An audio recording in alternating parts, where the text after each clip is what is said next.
서울에서는 또 신규 확진자가 300명 넘게 확인됐습니다. 가족, 지인 간의 접촉에서 시작된 10명 미만의 소규모 감염이 이어지고 있는 상황인데요. 수도권 5명 이상의 사적 모임 금지 내일부터 시작됩니다. 취재기자 연결합니다. 오대성 기자, 먼저 서울 지역 감염 상황 자세히 전해주실까요? 네, 방금 앵커가 말씀하신 대로 서울 지역에서는 가족, 지인 간의 접촉, 또 10명 미만의 소규모 감염 사례가 계속 이어지고 있습니다. 어제 하루 서울 지역 신규 확진자는 317명으로 해외 유입 사례 8명을 제외하고 나머지 309명은 지역사회 감염입니다. 먼저 새로 발생한 집단 감염 사례 먼저 살펴보면 금천구에 있는 한 교회에서 지난 17일 교인 1명이 첫 확진 판정을 받은 후에 추가 감염이 이어지면서 관련 누적 확진자가 13명으로 늘었습니다. 역학조사 결과 첫 확진자를 포함해 122명이 지난 13일인 일요일에 대면 예배를 진행해서 방역수칙을 위반한 걸로 파악됐습니다. 현재 거리두기 2.5단계에서 종교활동은 비대면이 원칙이고 대면 예배를 하더라도 20명 이내에서만 가능합니다.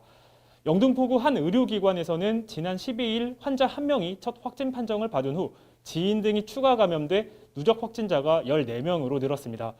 역학조사에서 환기는 잘 이뤄진 것으로 파악이 됐지만 승강기와 화장실 등 공동 사용 공간이 있었던 만큼 추가 역학조사를 진행 중입니다. 이외에도 앞서 집단 감염이 발생한 구로구 요양시설에서도 17명이 추가 확진됐고 강서구 교회에서도 6명이 추가 확진 판정을 받았습니다. 소규모 감염 인원은 전체의 절반이 넘는 186명이고 감염 경로를 조사 중인 경우도 89명입니다. 이처럼 서울 지역에선 지난 15일 이후 일주일째 하루 300~400명대 확진자가 이어지는 상황입니다. 그럼 이제 서울, 경기, 인천에서는 내일부터 5명 이상 사적 모임을 갖는 게 안 되는 거죠? 네, 그렇습니다. 어제 수도권 3개 시도가 공동으로 행정명령을 예고했는데 이번 조치가 불편하더라도 모두의 안전을 위한 불가피한 방법이라고 거듭 강조했습니다. 구체적인 내용 살펴보겠습니다.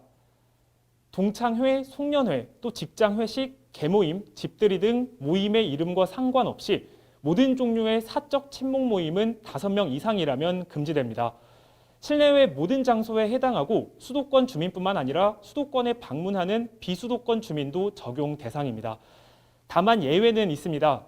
시한이 정해져 있어 취소나 연기가 힘든 결혼식과 장례식은 지금과 같은 인원수를 유지하고 공적 업무, 기업 공장에서의 근무, 군과 소방의 훈련, 대학별 평가와 같은 시험, 방송, 영화 제작 등 사적 모임에 해당하지 않는 불가피한 경우는 방역 조치를 지키면서 모일 수 있습니다. 바로 내일 0시부터 다음 달 3일까지 적용됩니다. 서울시는 자발적 협조와 동참이 중요하다고 강조했는데 만약 조치를 위반해 모임을 가졌다가 확진자가 나오면 치료 비용을 물 수도 있으니 주의하셔야겠습니다. 지금까지 서울시청에서 KBS 뉴스 오대성입니다.